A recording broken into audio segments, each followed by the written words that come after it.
Magandang hapon mga ka-happy hour. Narito ang mga balita para sa MBC TV Network News Update 4 PM edition. Price escalation mechanism ipatutupad ng DPWH sa projects na apektado ng Middle East conflicts. Yan ang MBC TV Network News ni Kyle Bulias. Apektado rin ng pagsirit ng presyo ng langis dahil sa bakbakan sa Middle East ang mga malalaking infrastructure projects sa Pilipinas. Ayon kay Public Works Secretary Vince Dizon, karamihan sa mga proyekto ng pamahalaan ay nakadepende sa petrolyo dahil ginagamitan ito ng heavy equipment. Pero pinawi ni Dizon ang pangamba na maaantala muli ang mga ito dahil mayroon aniyang mga mekanismong umiiral para sa pagtaas ng presyo ng mga materyales. Meron din po tayong mekanismo for variation. No? And at any point in time naman po, ongoing ang isang proyekto, hindi pa tapos yung proyekto, pwede pong magkaroon ng variation order para po sa mga bagay na ganito na wala namang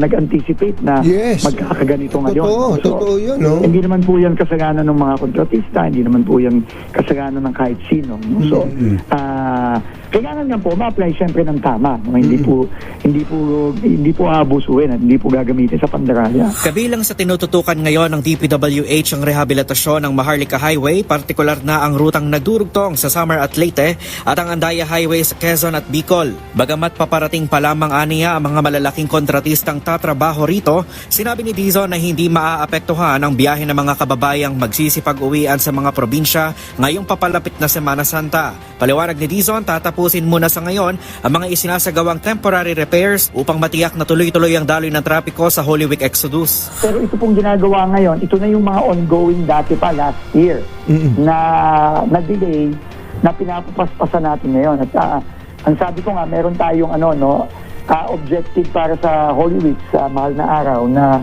kailangan tuloy-tuloy ang daloy ng trapiko. Yung mga re-block ngayon, kailangan matapos na yan at passable na lahat yan pagdating ng mahal na araw para hindi umaabala yung biyahe ng ating mga kababayan. At yung mga butas-butas na portion, kahit pa paano, tatakpan natin muna kahit temporary lang.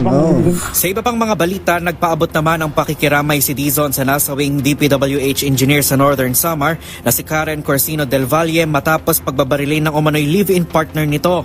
Ayon kay Dizon, may alok siyang 100,000 pesos na pabuya sa kung sino makapagbibigay ng impormasyon para maaresto ang suspect na si Sergeant Jerome Tejero. Bukod pa ito sa bounty reward na 100,000 pesos mula naman kay dating Northern Samar 1st District Representative Paul Daza.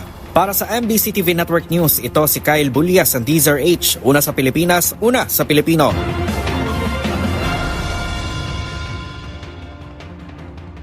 Samantala, President Marcos Jr. tiniyak ang kahandaan ng Pilipinas na makipagtulungan sa lahat ng bansa upang matiyak ang pantay na karapatan ng mga kababaihan.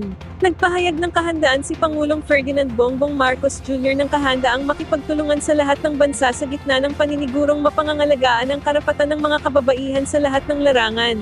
Sa kanyang national statement sa 70th session of the Commission on the Status of Women sa United Nations sa New York, sinabi ng Pangulo na kailangang makita ang pakikilahok ng kababaihan sa mga desisyong ginagawa sa halos lahat ng larangan gaya ng sa pamahalaan, sa pagnenegosyo, sa siyensya, diplomasya pati na sa peace building. Nailahad din ng Pangulo ang aniya ay mga balakid na kinakaharap ng mga kababaihan at ilan na rito ang patuloy na nararanasang diskriminasyon at karahasan, habang marami pa din aniyang mga batang babae ang napagkakaitan ng edukasyon.